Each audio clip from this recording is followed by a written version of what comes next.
Start with lecture number 22. Today is 5th November. So we are in the middle of the module number 3, that is quality of service in ad hoc wireless network. So far we have seen what are the design issues of ad hoc wireless network quality of service QoS in ad hoc wireless network. What are the features of that? And yesterday we have done two very important things. First one was what was the solution for QoS in Mac.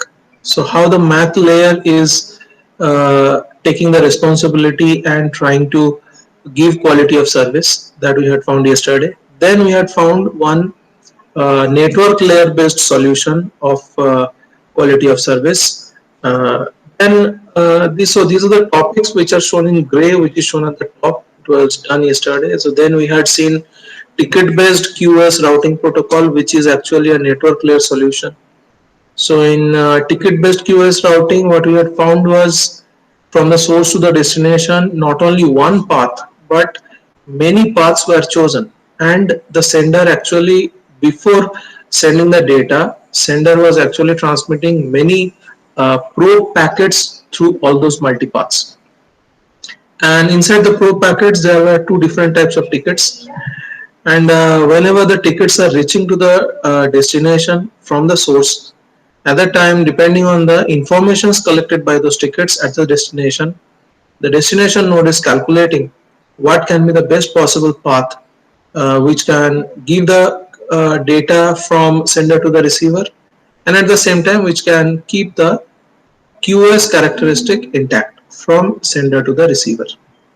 So it is not only data transfer, but data transfer through the best possible path, maintaining QoS with least battery usage, with least bandwidth usage, with most safe kind of transmission. So most safe kind of transmission means even if there is little bit of mobility, even if there is link breakage, then also the network should be able to transmit the data or send the data from the source to the destination. So as soon as there is link breakage, link repair should happen, which is also called as link maintenance, and then link maintenance should happen as fast as possible.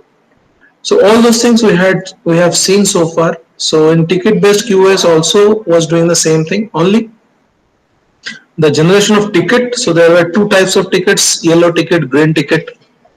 One type of ticket was checking on the resources, and another type of ticket was checking the best possible shortest path.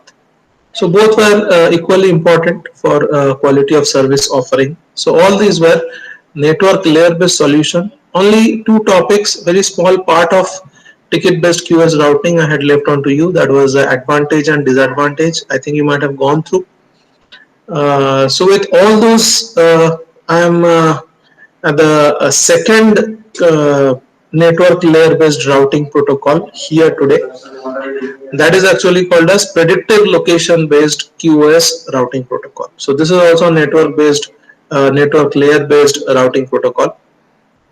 Unlike QoS, there is a very specific problem here, that is the problem of mobility. So before the data is transmitted, or after the data is transmitted, we find that nodes are continuously moving. Okay.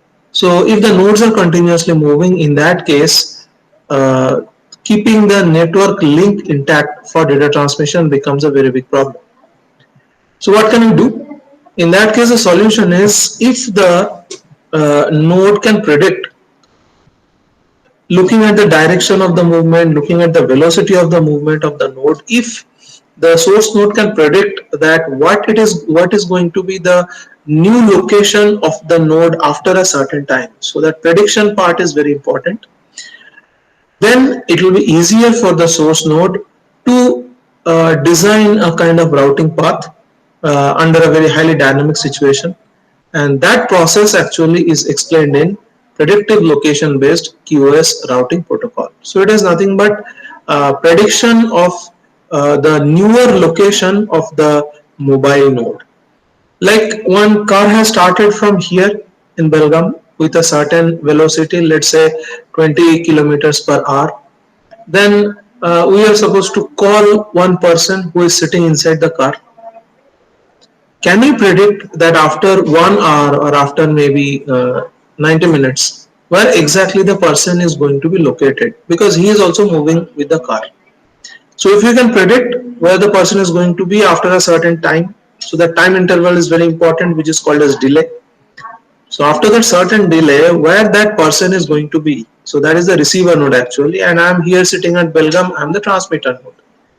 So if the transmitter node can predict the location of the receiver node after a certain time interval TF, then it is easier for the transmitter to decide the route path, or to decide the path through which the data can be sent. So this is more or less the basic logic behind predictive location based QoS routing protocol. And in your whole syllabus, there are 2 to 3 derivations, small derivations, all are very easy derivation. So one will be this, that is predictive location based QoS routing protocol, a very favorite question of the paper setters, examiners. So you have to draw the diagram. So there are 2 3 triangles that you have to draw, and you have to show what is, how the prediction of location of the receiver is carried out by the sender node. So that is one type of QoS routing protocol. Another type of QoS routing protocol is on-demand link state. This word is very important, which is called as multipath. So whatever routing protocol we are saying so far, that is MAC layer based solution, you can say ticket based QoS routing, predictive location based QoS routing, these are all unipath routing. Unipath, okay, ticket based QoS was actually a multipath, but predictive location based QoS and MAC layer solution all are unipath routing. That means one sender to one receiver. But on-demand link state QoS routing is a multipath routing. That means from the sender to the receiver, the network is trying to find out many paths and the optimized path. Which path is the best one? Which path is giving me best quality of service? So through that path, the data transmission will take place. So whenever I'm saying routing, so one very important question discussed was what is the difference between routing and forwarding. So forwarding is packet forwarding. So whenever I'm saying routing, data transmission is not taking place. Okay, I'm just calculating, I'm just estimating which is the best possible path between the sender and receiver through which if we send the data in future, then the quality of service requirements will be kept intact. That means I want a path with quite good amount of bandwidth. I want a path with nodes or routing nodes with high battery charge already stored in that. So the battery of the sensor nodes will not go down. So the node will not go down. The link will not go down. So all these are requirements for selection of a routing path. But routing is not forwarding. After routing path is selecting what is the best possible path, then the forwarding or packet forwarding starts. Okay. So this routing protocols or QoS for routing protocols, that is these 3 protocols that we are studying. One we have done already, that is ticket based, and today whatever we are going to do. So these are all proper routing protocol. And with this protocols will finish the first part of module number 3. Because after that we'll go for QoS framework, QoS model, and then energy management in ad hoc wireless network and all. So today we are going to finish the first part, or almost 50% of the module number 3. And next week the remaining topics will be completed. So I guess by next week, by 13th or so, we'll be able to finish this chapter. So let us see what is meant by predictive location based QoS, that is quality of service routing protocol. Concentrate. So it is also called as PLBQR, that is predictive location based QoS routing protocol. So it predicts the future location of a node. So from the sender node, there are some intermediate nodes which are carrying the data to the receiver. Okay. So if any of those intermediate nodes are moving, okay, in that case, the sender node has to predict the location of those moving nodes and decide the route path accordingly. So that is the challenge. So it predicts the future location. That means this protocol helps the sender node to predict the future location of a node in ad hoc wireless network. Prediction overcomes the problem caused by the presence of stale. Stale means old and not updated routing information. So when nodes are continuously moving, in that case, their new node location has to be continuously updated by the network. To do it, we have to waste a lot of bandwidth. To do it, we have to waste a lot of energy. But then also we have to do it, because if we don't know the newer position of the node, how can we do a proper data routing with that? Not possible. Okay, so to overcome the problem caused by the presence of old and not updated routing information, predictive location based QoS routing is helping to find out what is going to be the newer intermediate node location. So from the sender node, this prediction is happening, and sender node is trying to predict what is going to be the future position of any intermediate node after a certain delay time. That is called as TF. No resources like bandwidth are reserved along the path from the source to the destination, but QoS aware admission control is performed. So if you are not reserving any bandwidth, in that case, transmission of data or transmission of real-time data might be difficult, because real-time data packet drop must not happen. Okay. So if you are not reserving any kind of bandwidth for data transmission, then there might be a problem. That is, during data transmission, suddenly the bandwidth becomes less. So in that case, whatever data streaming was happening, suddenly that data streaming might stop, because few packet drop will change the overall accuracy of the received signal. Okay. So in this case, PLBQR, there is no reserved bandwidth, but then also all the nodes are talking to each other, all the nodes are cooperating with each other, so that the QoS aware admission control is performed. That means all the nodes together, they are given very less resource, they are not given any fixed bandwidth, but then also all these nodes are working very hard so that there is no packet drop while a real-time data is being transmitted. So it is a very difficult ask, but it is achieved by predictive location based QoS routing protocol. So this is a very important feature, that there is no reserve bandwidth, but then also quality of service is maintained. The network does its best to support the QoS requirement of the connection as specified by the application. So the customer might ask that I'm not going to give you much bandwidth, I want very less cost solution, I'm not going to waste much energy, but then also I want routing to be happening very perfectly. So all kind of opposite kind of requirements are there. So I'm not going to spend much, but I want the best quality thing at my home. So this kind of situation PLBQR is working in. Okay, so there is no specific resources given, but then also we are asking best performance quality of service from the network. So PLBQR helps achieving that. Now I'm coming to a very important part of it. So the QoS routing protocol PLBQR, it is actually predicting the location of a dynamic node. So there are two algorithms: node location update protocol. So what is going to be the new location of the moving node, that will be updated time to time, and location and delay prediction scheme.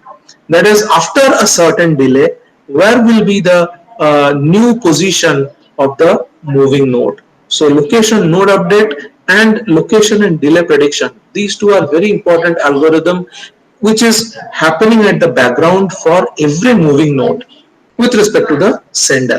So with respect to this two very important algorithms, and the update protocol helps each node in broadcasting its geographic location and resources. So it is not only newer location, it is not only the delay prediction, but also the bandwidth of every sensor node and the energy remaining in every sensor node. That information is also transmitted along with the node location and delay prediction information. So to tell it in short, at every instant, okay, that instant is decided by the network. It can be 1 millisecond, it can be 10 milliseconds. So after every 1 or 10 millisecond or given time, four informations are continuously updated. What is the new location of the moving node? How much is the delay after which the node has come to the new location? So maybe after 2 millisecond, the node will be at this location. After 5 millisecond, node will be at this location. So continuously, the time and new location parameters are updated in the network routing table.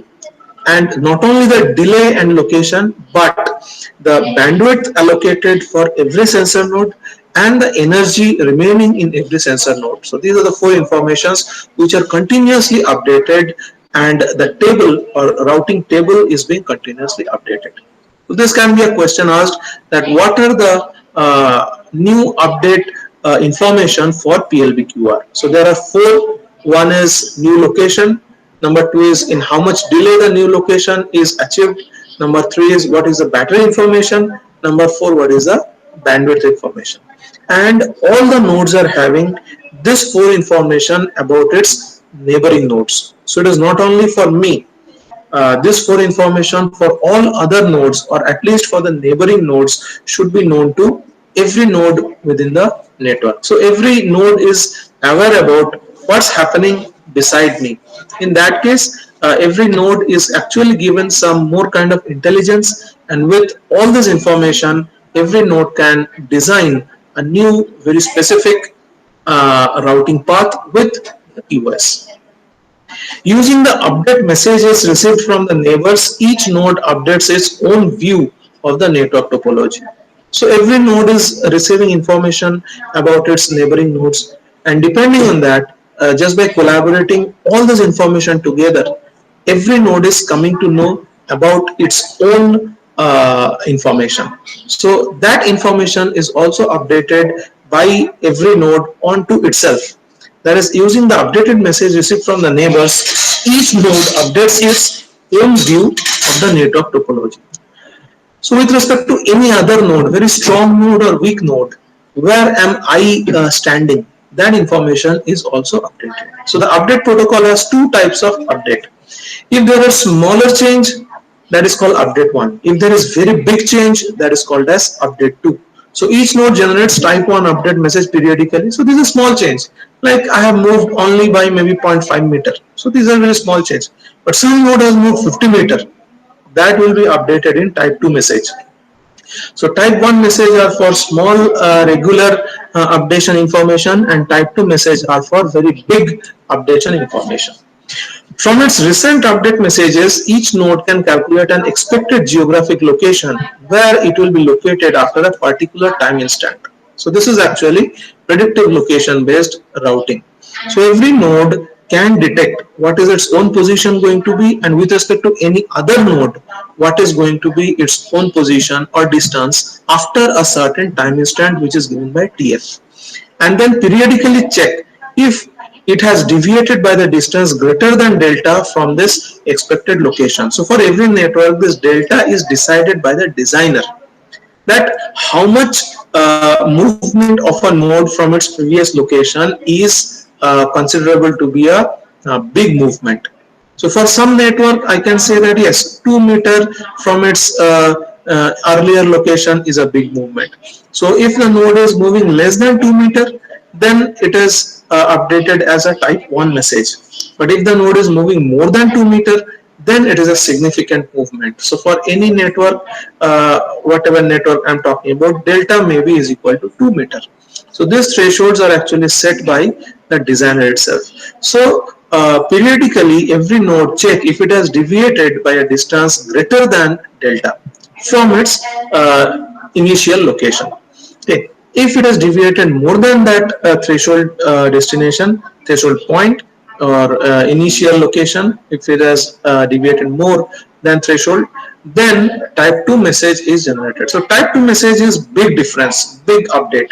Type 1 message is regular update.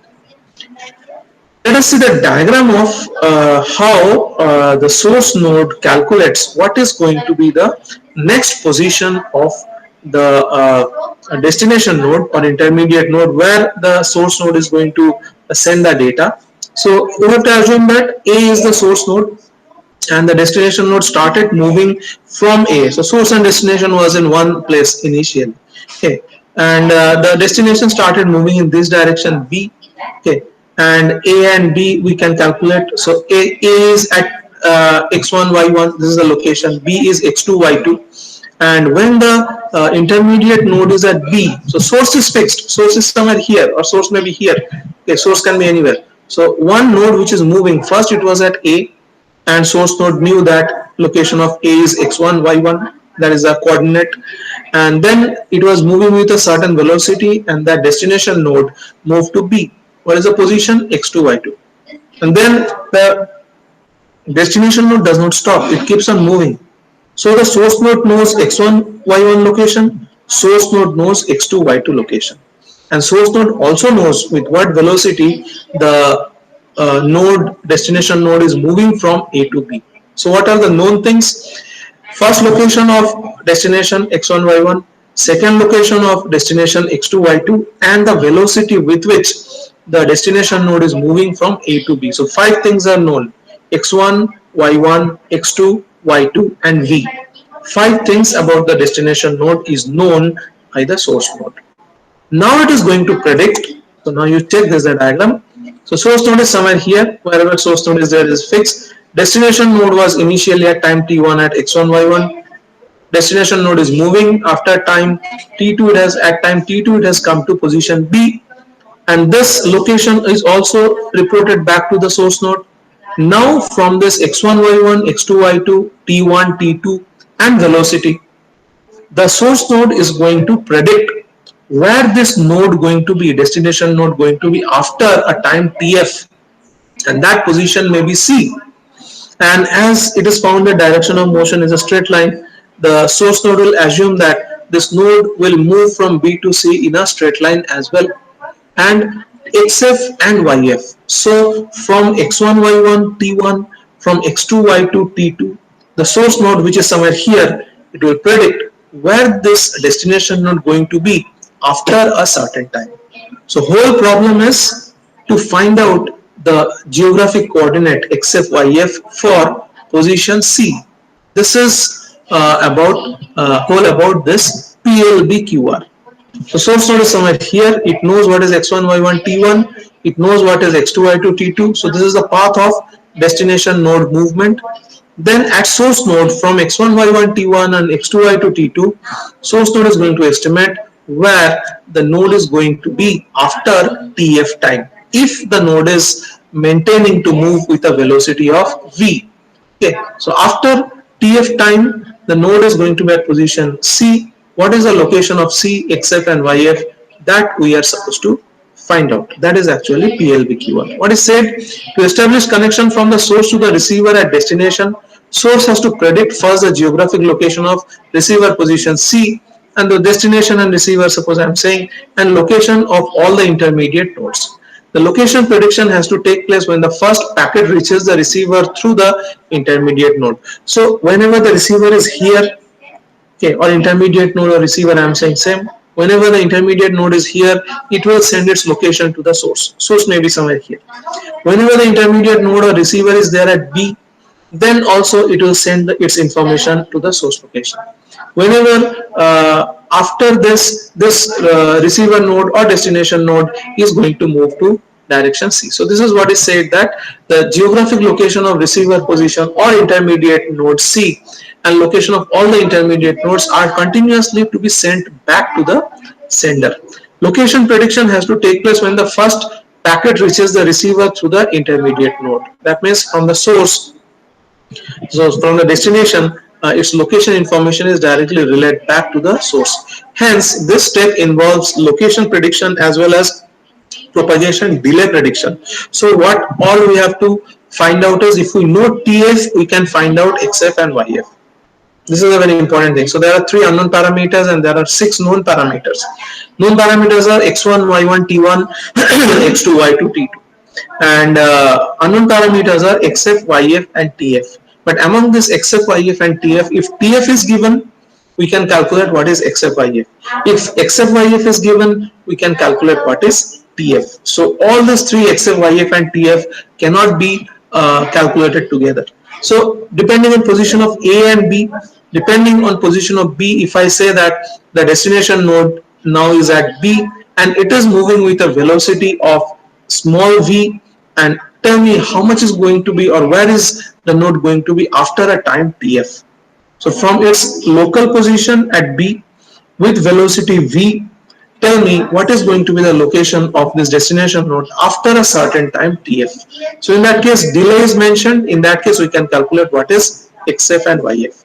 Other way it can be said that I know location of the destination after t2 is at b. After certain time the node is positioned at xf, yf. That means that is the known location that is told to us. Calculate in how much time the destination node moved from x2, y2 up to xf, yf. So if time is given, we can calculate location. If location is given, we can calculate what is intermediate time. So propagation delay TF prediction finds time taken for the packet to reach from source to destination. Location prediction predicts deviation and new probable geographic location of the receiver during time delay TF. That means if TF is given, we can predict what is XF, YF. And if XF, YF new location is given from this X2, Y2, then we can calculate in how much time this node moved from X2, Y2 up to XF, YF. Predictors are performed based on two previous updated messages received from the respective node. Which are the two previous messages? X1, Y1 at T1 and X2, Y2 at T2. And also we should know how much is the velocity. So these seven things are to be known to predict TF, XF and YF. So it is written here, let X1, Y1 at T1 and X2, Y2 at T2, where T2 is greater than T1 are two updates. So sender node should continuously keep on getting the updates about the location of the receiver node or destination node. So x1, y1, t1, x2, y2, t2 and velocity v, all this information should be coming continuously to the sender node S. Assume that the second update message, that is x2, y2, t2 also indicates v. That means x2, y2, t2 should also contain the velocity information v. Source wants to predict the location of xf, yf. So source is somewhere here. It wants to predict where this node going to be after a certain time instant tf. So in this case tf is given, that means we have to calculate xf, yf. For the future, tf value is estimated first using the delay prediction scheme. So there are two prediction algorithms going on. One is after how much time, that is actually delay prediction algorithm, and what is the new location, that is actually location prediction algorithm. So both this thing goes on simultaneously. So this is the diagram you have to draw very neatly in the exam, and the name is receiver location prediction at c. So c is here, new location at a future time tf by source node using previous two updates. So source node is somewhere here, it can be anywhere. Okay, but the source node should continuously receive the information regarding A position and B position of the receiver or destination node. So let us see a very small 3-4 steps of the proof and find out. So using similarity triangle, so this is x1, y1, this is x2, y2 and this is xf, yf. Okay, so how much is this distance? Okay, so this total distance is yf. Okay, and this distance is y2. Okay, so how much is this distance? This distance is yf minus y2. Similarly, this position is x1, this position is you can see x2, so this is the x2 coordinate, so x2, and this position is xf. So what is the total position here? This length is given by xf minus x1. So this you have to understand similarity transform. So this total distance is xf, this coordinate is x1, y1, this coordinate is x2, y2. So if I ask you how much is this distance, so this distance is x2 minus x1. So this distance, okay, this distance is x2 minus x1. And how much is this distance? It is xf minus x2, because this distance is x2. Okay, and this whole distance is x1. So this distance is x1 minus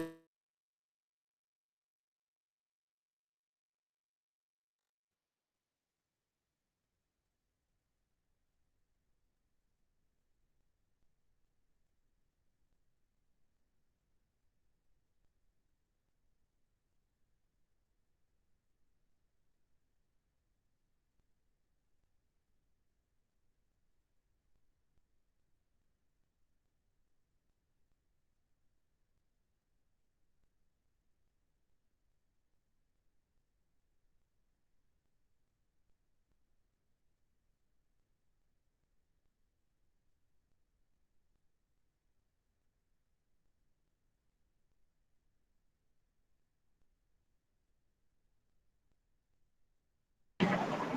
So now what I have done here, so one thing I have given dotting one, but not two things. So two things is connected. Hello. So now from the similarity kind of transformation, what we can find is, let's find out y2 minus y1. What is y2 minus y1? So just check this whole thing. Okay. So this is a big thing. So this thing is actually y2. This very big thing is actually y2 minus y1. So y2 minus y1 divided by yf minus y1. So this big thing is actually yf minus y1. That means this height y2 minus y1 divided by yf minus y1 is equal to x2 minus x1. Okay, so this is x2 minus x1. Where is x2 minus x1? So this part can be x2 minus x1. So from here to here, this is x2 and this is x1. So this is equal to x2 minus x1 divided by xf minus x1. So this is actually from similarity triangle we can find this thing out. So this thing is y2, this thing is y1. So this height is y2 minus y1, and this much can be x2 minus x1. So y2 minus y1 divided by yf minus y1. That means this height divided by this height is equal to x2 minus x1. x2 minus x1 is this divided by xf minus x1. So xf minus x1 is this thing. So this height of this triangle divided by this height is equal to this height divided by the whole height. Okay. So this coming from the similarity triangle basic concepts, and this is a 90-degree kind of a thing. Okay, so y2 minus y1 divided by yf minus y1. So y2 minus y1 divided by yf minus y1 is equal to x2 minus x1, that is this distance, x2 minus x1 divided by the whole distance, which is xf minus x1. Now what we do is we just take yf minus y1 in other side. So this xf minus x1 you take here. So now numerator becomes y2 minus y1, this thing, and this denominator xf minus x1 you take at the numerator, divided by x2 minus x1. Okay, so yf minus y1 becomes now yf minus y1, and then take y1 in the right side. So yf minus y1 in the left side becomes y2 minus y1 multiplied by xf minus x1 divided by x2 minus x1, and then take the y1 in the output side. So one step jump I have done. So what you are supposed to do is find out yf minus y1. That means take this thing right side, this below part take up, and x2 minus x1 bring down. So that is actually yf minus y1, and then this minus y1 you shift in the left part. So yf, that is the predicted location of y direction, it actually become y1 plus xf minus x1, y2 minus y1, x2 minus y1. So what is the not known thing here? In this, only one thing not known, which is xf. So if I tell you what is the predicted location x direction xf, then you can tell me what is going to be the yf. So if I tell you what is xf, so hence source can calculate yf if it knows xf. xf can be calculated from, again, similarity concept of the triangles. So from this only one equation I can find out yf, but the problem is in yf equation there is coming unknown factor which is called as xf. So if I tell you xf, you can find out what is yf. So how xf is calculated, again just check. Again from the same triangle, so writing this equation and writing this equation is main thing. If you write this, it is easy. Yf minus y2. So what is yf minus y2? Just check. Okay, so yf is the total thing, yf minus y2. So this part is yf minus y2. So now we are talking about this small triangle.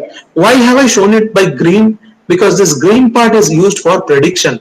We know exact location of B, but after that the node is traveling with this green path and coming to position C. That's why I have shown this path is differently. And what is the length of this path? This distance at here, the time is t2. At here, the time is tf. So how much is the time difference? Tf minus t2. There is a time. And this node is moving with a velocity of v.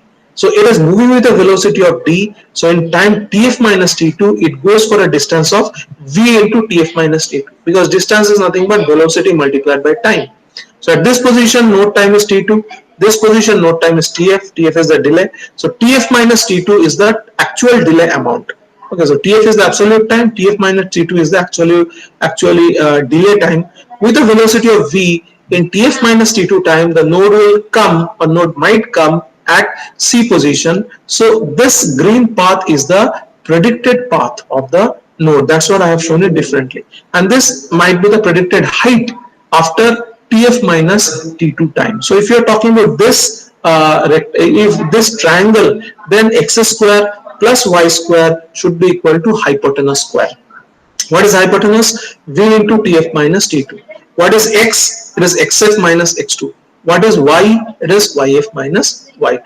So first write down yf minus y2, that is yf minus y2, this part, divided by y2 minus y1. What is y2 minus y1? It is this part. That means this height divided by this height should be equal to xf minus x2 divided by x2 minus x1. That means only this part. So this height divided by this height should be equal to this base divided by this base, only this much part, x2 minus x1. So this is coming from the similarity of triangles. So this equation you have to write, and then just take yf minus y2. So this part, only this part you keep in the left side, yf minus y2. Take this y2 minus y1 to the top. Okay, so yf minus y2, if you are keeping here, take the y2 minus y1 to the top. So this is becoming y2 minus y1 xf minus x2 by x2 minus x1. And then from Pythagoras theorem, write down. So what is this? This is the height. How much is that? Yf minus y2 square, this part. What is the base? Xf minus x2 square, that is this part. And what is the hypotenuse? V into Tf minus T2. So from Pythagoras theorem, we can find out that height square plus base square is equal to hypotenuse square. And from here, directly, if you can take it this side, so this will be xf minus x2 square is equal to v square minus this whole term. And then this is square, so find out what is xf minus x2. So after you take it to the right side, find out what is going to be the root under of, and then substitute this x2 in the right side. So from here, this part keep in the left, this part shift in the right. So that will be v square minus into Tf minus T2 square minus yf minus y2 square. And then take the root under of that, and then shift x2 here. So what you will be finding is xf is equal to x2 into v into Tf minus, so it should be actually v square, I'm sorry, it should be v square into Tf minus T1 square into x2 minus x1 divided by all those things. So there is certain kind of proof which are there, and xf, once it is found, then this xf you can substitute here, this value of xf you can substitute here, and you can find what is yf. So only this much proof you do, that is enough. So conclusion with the previous updates. So previous update is x1 y1 and x2 y2. Include direction information of nodes, so it is going in this direction of motion with velocity v. Only then the prediction previous update is required to predict the future location xf and yf. So this was actually updation of the location. And then delay prediction. So delay prediction, we can predict TF. Okay, it can be found out that end-to-end delay between node C, that is position C, is known. It is assumed that the end-to-end delay for a data packet from node to the receiver is equal to the delay experienced by the latest update message received by the node. So from the transmitter reception timing difference, we can calculate how much is going to be the delay for which we are supposed to calculate or estimate the position or new position of the node. Okay, so this is the delay calculation part, only this much you can understand. So this is for extra read, only the first part we will read. So network information of each node regarding the overall network topology. Overall network topology means with the newer location of the moving nodes is refreshed by means of updated message. Using this updated message information, the source node performs source routing. Okay, the network state information is maintaining two tables. One is updated table and one is routing table. So routing table means from any sender to the any receiver. So any sender, any node can be a sender, and any other node distant can be a receiver. So what are the different possible routing paths between any sender to the any receiver? That is actually called as routing table. And what is update table? Update table is nothing but the way the nodes are moving here and there. What is its newer location after a certain time TF? Okay, so that table is called as update table. And from any sender to the any receiver, what are the possible paths. Okay, that is called as a routing table. So these two informations are continuously updated inside any network. So this part is actually for extra read. There are certain new cases. So it is saying for each node n in the network, node there is a sender node stores the last two update packets received from that node in its update table. Why last two update packets? Because it wants to get the information of position of the intermediate node when it was at T1A position and when the node was at T2B position. So at only two data packet information is stored, because from those two data packet information any node can predict whatever was x1 y1 at T1 and what was x2 y2 at T2. So because of that, only two node information is stored by any sender node at any time. So such many informations are given here, you can check. What are the advantages and limitations? So advantages saying this protocol uses location and delay prediction schemes which reduce to certain extent the problem arising due to the presence of old or previous routing information. So this is a method actually where the nodes can predict where the new location of the intermediate node going to be, and continuously this thing is being updated. So if there is any old or stale information, that thing is continuously getting updated by means of prediction. So prediction is helping here to update the table. That is a very big advantage of this scheme. Using this prediction, it estimates when a QoS session will experience path break. So path break can also be predicted here, because if we find that one node is moving in a certain direction with very high velocity, in that case we will very easily come to know that definitely that node will not be within one hop distance of another node. So one node is very fast going outer side of the overall network. So in that case the path break can be estimated depending on the velocity and current positioning of any node. So if path break is detected because this node was previously within the network, we knew it was exchanging the data, but now the node is moving very fast in one direction. So we know that whatever link was there with that node, that will be broken just now. So depending on that path break, very fast the other nodes, intermediate nodes, they collaborate with each other and they try to find out a newer path. Okay, because one node, intermediate node, it is going in outer direction very fast. So other nodes also come to know that because of update mechanism, other nodes also come to know that yes, that node is going out very fast because it is moving in the wrong direction with very high velocity. So that node goes means path breaks. If the path breaks, what are the other way we can rejoin the path? Okay, so prediction and very fast finding an alternate path for maintaining QoS, because even if one node goes out, the path link should not be broken. Data transfer should continuously happening with the least time delay. Okay, so other nodes proactively they take decision and they find a reroute, and the data transmission keeps on going. So this is finding alternate path very quickly, taking decision, prediction of path break. All these things are another advantage of this algorithm. What are the limitations? Number of resources are reserved along route from source to the duration. It is not possible to provide QoS guarantees using this protocol. So resources are not reserved. I told you in the beginning, for this protocol, resources, bandwidth resources are not reserved. Okay, so all these nodes together, they try to provide QoS as much as possible, but not possible every time. So even soft QoS guarantee, that means little bit tolerance in the QoS, that kind of network can be designed. But wherever hard QoS is required, there you cannot apply PLBQR algorithm. So hard QoS means that time delay at all is not expected. Okay, so there should not be any relaxation in the performance. So that is called hard kind of real-time guarantee. So in those situations, PLBQR cannot be applied. For soft real-time application, yes, can be used. Since the location prediction mechanism depends on delay prediction, so if you don't know TF, you cannot predict XF and YF. So the inaccuracy in delay prediction adds to the inaccuracy of the location prediction. So first a delay is predicted, that is after how much time, what is going to be the location. So after how much time, that has to be predicted. Okay, so if that prediction is having wrong, if TF value is having some tolerance error, then XFYF also will be having some kind of error in it. The end-to-end delay for packet depends on several factors. So delay between source to destination, it depends on several factors like size of the data packet, current traffic load of the network, the scheduling policy and the processing capability of the intermediate nodes. So all this keeps on adding some delay or the other. Capacity of the link.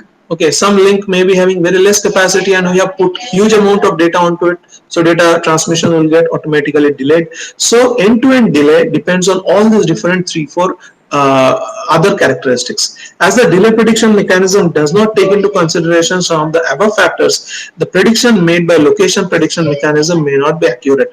So in delay prediction mechanism, we have to incorporate all these points, which will make the delay prediction very complex. But without incorporating all these points, if we are trying to calculate what is the delay, then delay prediction will also be wrong. And if delay prediction is wrong, then estimation of XF and YF will also be wrong.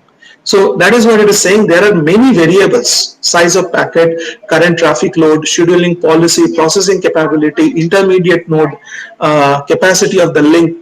So many variables are there behind calculation of or prediction of TF.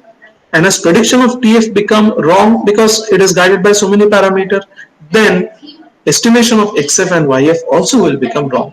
So always in this kind of thing, we will find some tolerance, some error in TF, and XF, YF also will be having some amount of error.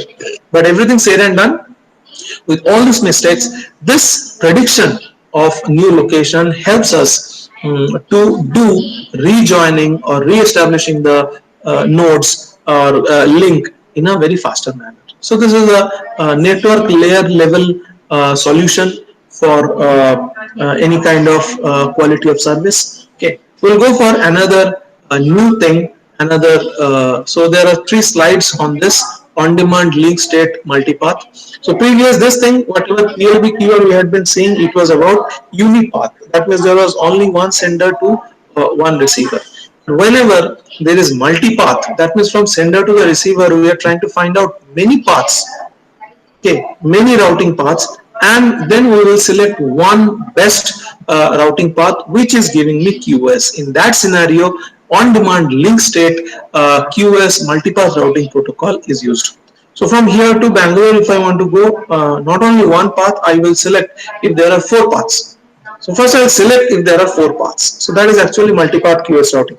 And then among these 4 paths, what are the quality of services? Which route will give me shortest distance? Which route will give me best food, best shelter? Which route will give me best path, best road quality? So those things comes later on. So depending on each parameter, we can select one path. And not necessary that there will be an optimal path which will give me all best qualities. Okay, so for different criteria, we have to use different path like this. So it is said that necessary of OLMQR, other QoS routing protocols try to find single path, unipath, but OLMQR searches for multiple paths which collectively satisfy the QoS requirement. In this case, the original bandwidth requirement is split into sub-bandwidth requirement. So overall bandwidth requirement, if it is capital B, okay, every stage, so it is actually divided among 4 paths if I am trying to find. So multipath means 3-4 paths if you are trying to find out. So one overall bandwidth B is divided among 4 different paths, maybe equally or maybe not equally.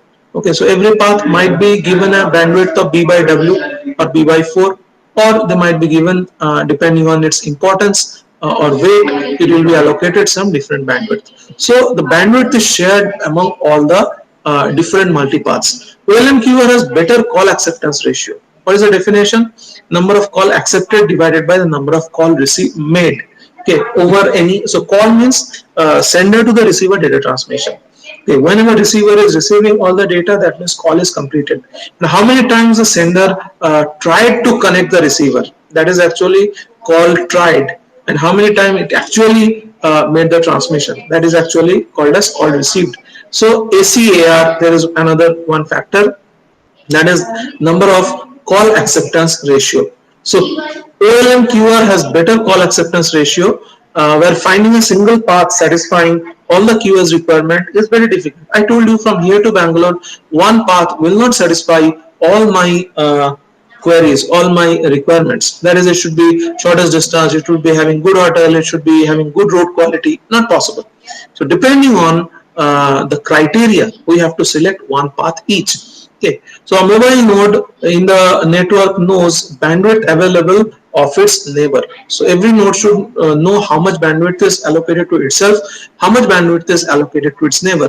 When the source node requires a QoS session with bandwidth to destination, it floods. That means it sends information in every direction with QoS route request, QRREQ. Okay, so one node is trying to send the information. It knows it is surrounded by certain amount of other nodes, and what are the other node bandwidth allotment, that also it knows. And this node who wants to send information, it floods other node with that QRREQ, that is QoS route request, that I want to send information to somebody else. Each packet carries the path, history, and link state information from the source to the destination. Destination node collects all possible link state information from different QRREQ packets received and constructs its own view of the current network topology. So this one paragraph explains it all. So source actually tries to find out many paths up to the destination. It sends QRREQ, it floods actually the whole network with QRREQ. So the QRREQ keeps on going to the destination with different 4 paths, and the receiver actually based on every path, it collects all the QRREQ. So receiver comes to know that okay, the request has come to me by means of these 4 paths, and all the features of every path is embedded in the QRREQ request of each path. Then receiver decides which among all these 4 paths is best for the transmitter to send me the data. So that information receiver sends back to the transmitter, and transmitter sends the data over that path. A multipath routing algorithm is applied at the destination to determine the multiple paths which collectively fulfill the original bandwidth requirement of QoS flow. Then the destination node sends reply packet along with this paths. So first sender sends many QRREQ packet to the receiver. Receiver receives all the QRREQ packet. Then receiver just do the processing and finds out which one is the best possible path for data transmission from the sender to the receiver. So those reply actually is sent back to the transmitter. Bandwidth requirement is kept intact. So there are actually 3 phases in this on-demand link state multipath routing. First is on-demand link state discovery. So we have told you, first sender is sending all the QRREQ request to the receiver, that is actually path discovery. Number 2 is unipath discovery. So but in unipath discovery, the receiver selects among all these 4 paths which one is the best path through which data can be transmitted. So from multipath information, the receiver discovers one path, that is actually unipath discovery. And phase 3, multipath discovery and reply. So all this information is sent back from the receiver to the transmitter by using multipath. So first sender requests the receiver by using multipath, and all the path information gets embedded in QRREQ. Then receiver detects out of this 4 which one is the best path, and then third stage, receiver sends all this information back to the sender by using again multipath. This information means this one path is best suitable for data transmission. So these 3 are the stages which are explained in consequent slides. So first is on-demand link state discovery. For each call, the source node floods QRREQ packet toward the destination. QRREQ packet contains the following field: source ID, destination ID, node history, free time slot, bandwidth requirement, time to leave. The node history field records the path from source to the current traverse node or traveled node, the free time slot. And so all these details, that which is the path, which are the free time slot, which are the energy, all this details about every path is collected by this node on the way to the destination. Okay, so all these histories are recorded, and TTL, field, time limit, hop length, search path, all these things are recorded. Whenever this packet is traveling to one path, all these details are recorded about that path. The destination may receive many different Q or REQ packet, because many means it's a multipath routing. So many such Q or REQ packet with huge amount of information about the path will be received by the receiver. It constructs its own view. So receiver constructs then its own view from the current network topology. So through this Q or REQ, the receiver comes to know what all are happening along with the network. So it comes to know about all paths from the source to the receiver, and receiver constructs its own view about the network. It also calculates the availability of bandwidth of the link present in the network topology. So first part on demand link state discovery, it is all about receiver comes to know everything about the network through QR/RQ packets. This is the first step. What is unipath discovery? The unipath discovery operation, there is a path bandwidth calculation algorithm done by the receiver, does not follow the traditional hop by hop approach by determination of end-to-end path bandwidth. Unipath discovery approach requires higher end-to-end paths, that means from the transmitter to the receiver, how much is the overall bandwidth required and how much is the allocated. That thing is actually calculated in the unipath discovery. So depending on all the Q or REQ packets which is received by the receiver, then receiver actually find out what is the unipath bandwidth and what is the actually required bandwidth from the transmitter to the receiver. That thing is calculated at the receiver side. So unipath discovery is nothing but it's a calculation of overall bandwidth required for the data transmission from the end to end, that is from the source to the receiver. So there is one thing called as TLCF. Okay, there is a least cost first time slot reservation, TLCF. Before constructing TLCF time slot reservation, so there are different types of reservation mechanisms which are also taken part in the unipath discovery. But unipath discovery, you can say, is selecting the best bandwidth path among the multipath. Last thing is, so this is the last slide. Last thing is multipath discovery. So the destination initiates. Now the receiver sends back. The destination initiates the multipath discovery operation by sequentially exploiting multiple unipaths. Okay, such that the sum of the path bandwidths fulfill the original bandwidth requirement. So every bandwidth data is there with the destination now. Now the destination constructs a unipath and sends this information back to the sender. That is, this is the best path for data transmission. So that is exploiting the multiple unipaths. The destination applies the unipath discovery operation to each path in order to determine the maximum achievable path bandwidth of each path. So what maximum bandwidth can I extract from every path? So it keeps on adding such small unipaths and it creates a overall path from the source to the destination. After accepting a path, the destination updates the network state information it maintains in order to reflect the current bandwidth availability on the link. So destination knows about the bandwidth allocated to every link. Finally, the destination sends reply packets. Check. Multipath discovery means that finally the destination sends the reply packets along this path which traverses through the whole network corresponding resources on the corresponding path on their way back to the source. Okay. So first stage is send Q or REQ packet to every direction. Second stage is receiver decides one unipath. Third stage is receiver connect all this unipath and creates the best possible path and sends back this information in multipath discovery to the sender and tells that what is the best path for data transmission. Advantage, if the QoS requirements of the flow cannot be made by a single path, then multiple paths are checked. Okay, collectively satisfy the required QoS. So when one unipath is not sufficient enough, then multiple possibilities are checked so that a best possible unipath is found out from the sender to the receiver. So hence OLMQR protocol has better call acceptance rate. Call acceptance rate means we are trying to send the data from the sender to the receiver.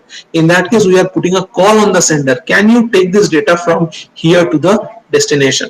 So the as soon as the sender gets this call, sender says yes, I can do that, and after that the sender initiates this on-demand link state multipath QR protocol. And then from the receiver side, it selects the best unipath, it sends back the information to the sender. Then whichever request had come to the sender, that packet is transmitted through that unipath from the sender to the receiver. Okay. So multipath is very important thing because one unipath might not satisfy all the quality of service.